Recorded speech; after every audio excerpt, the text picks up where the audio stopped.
Bonjour à tous. Aujourd'hui, je vais vous parler de la question relative aux institutions internationales qui, soi-disant, sont chargées de maintenir la paix et la sécurité dans le monde.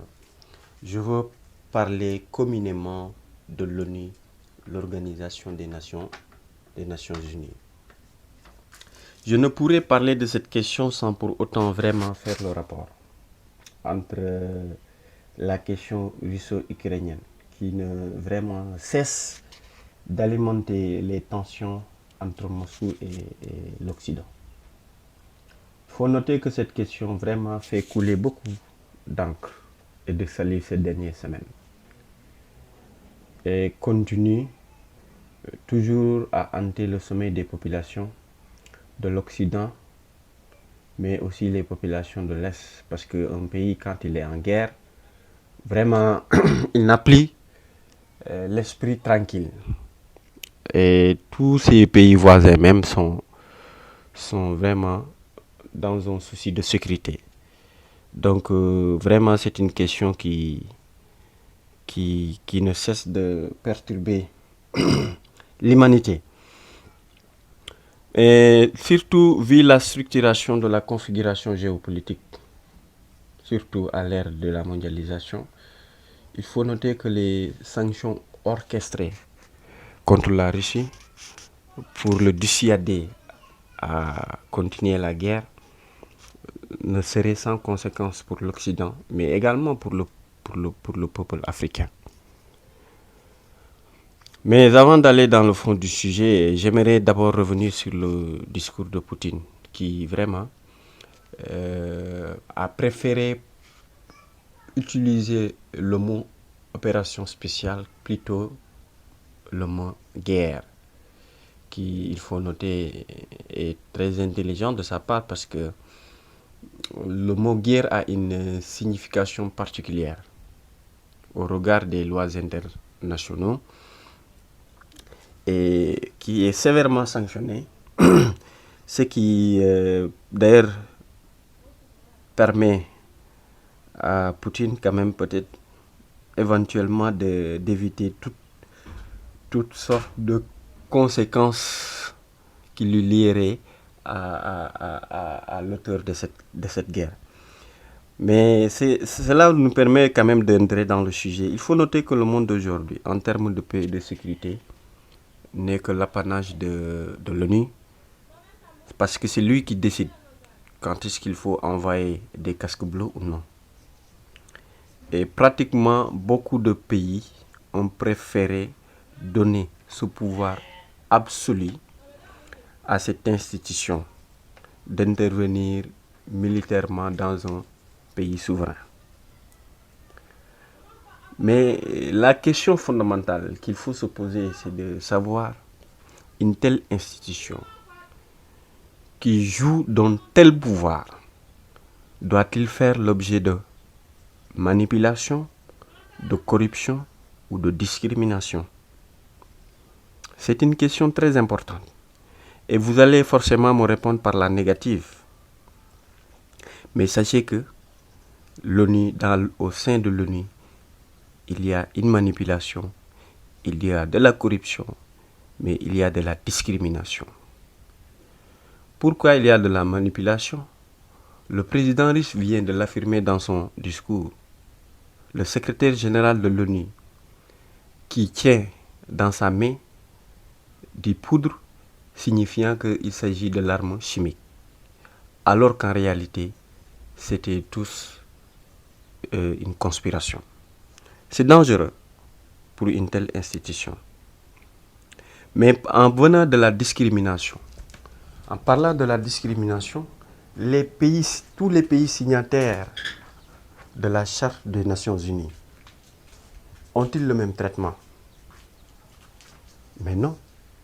Je veux tout simplement dire que c'est seulement certaines puissances qui disposent des droits de veto.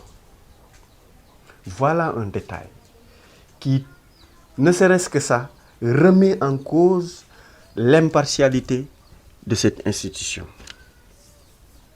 Donc vraiment, partant de cette base, est-ce qu'on peut dire vraiment que l'ONU peut être le garant de la paix et de la sécurité et de la souveraineté dans le monde? Personnellement, je ne le pense pas. Mais peut-être que toujours, il y a des gens qui ne seront pas d'accord.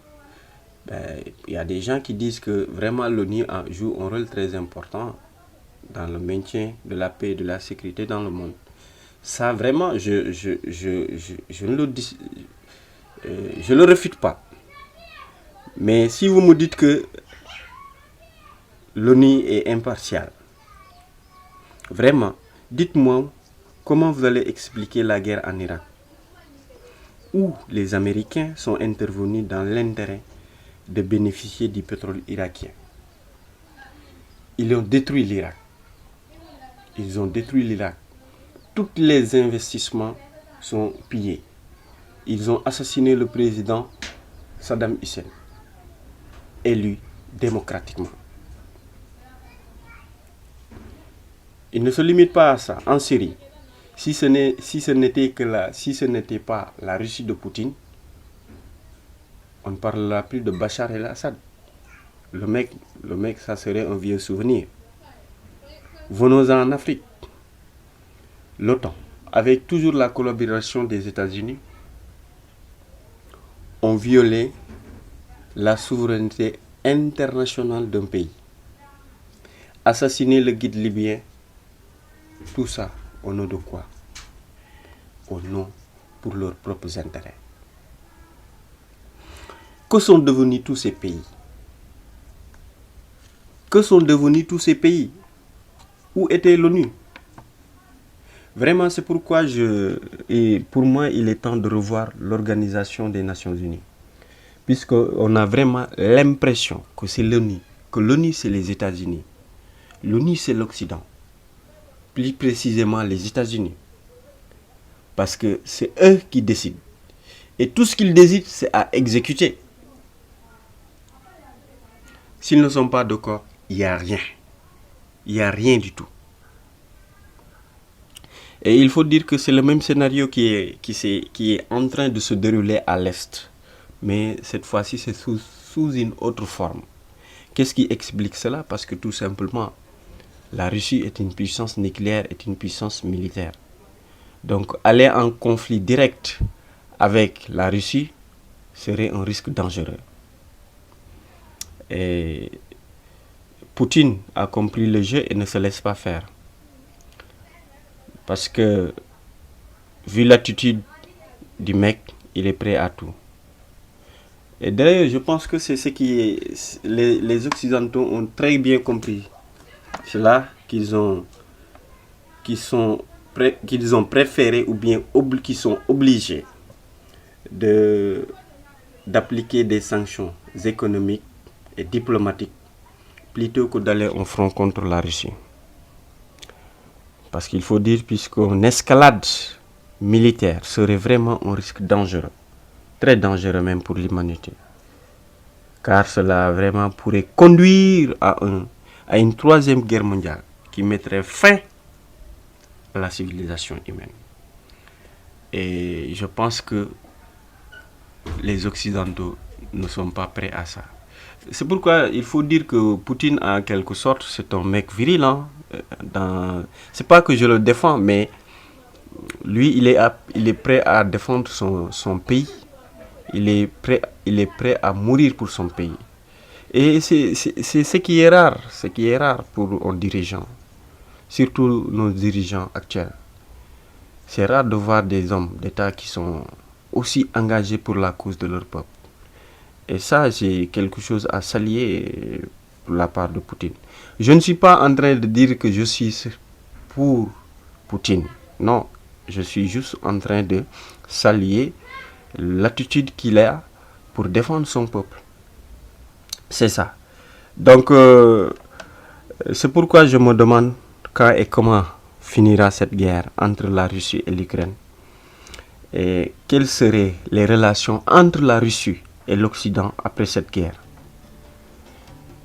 Une nouvelle reconfiguration du monde ou un isolement de la Russie? En tout cas, c'est des interrogations qui méritent d'être abordées. Cela a le mérite, je vous assure. Voilà ce que j'avais à dire aujourd'hui. Et n'oubliez pas de m'encourager à aiguiser mon travail. Sur ce, je vous dis à la prochaine.